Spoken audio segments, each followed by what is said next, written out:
নগর গ্রামবাসী বৃন্দের পক্ষ থেকে এবং অবশ্যই আয়োজক প্রতিষ্ঠান কবি নজরুল সেবা সংঘের তরফ থেকে আপনাদের সকলকে অজস্র অভিনন্দন, ধন্যবাদ। আজকের 7 দিনব্যাপী উৎসবের দ্বিতীয় সন্ধ্যায় মঞ্চের একটি নির্দিষ্ট অনুষ্ঠান গজল প্রতিযোগিতার আসর আমরা এখনো শুরু করতে পারিনি।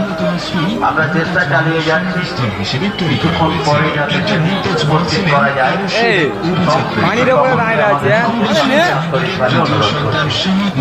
ধন্যবাদ।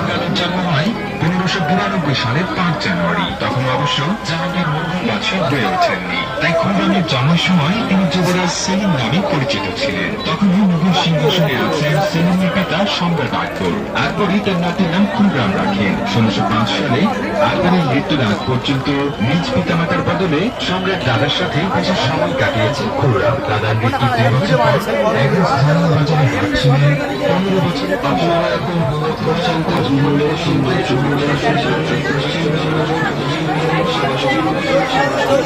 প্রধানমন্ত্রী পারস্যের অভিজাত পরিবারের কন্যা আর্জমান আলী বেগমের সাথে দেখা হয় 1915 সাম্রাজ্যের প্রথম দেখাতেই 14 বছর বয়সে আর্জমান করেছেন খুররাম।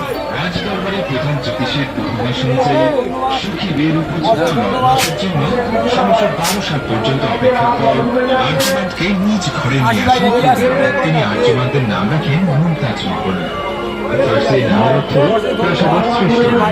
মুঘল সম্রাট জাহাঙ্গীরের 3 পুত্রের মধ্যে খুররাম ছিলেন দ্বিতীয়। তবে ইউরোপীয় রাজবংশের মতো মুঘল রাজবংশে সম্রাটের বড় ছেলে অধিকারী হলেন না। সম্রাটের যুদ্ধ এবং প্রশাসনিক কাজে যিনি সবচেয়ে দক্ষতার পরিচয় দিতেন তাকে পরবর্তী মুঘল সম্রাট হিসেবে বেছে নেওয়া হতো।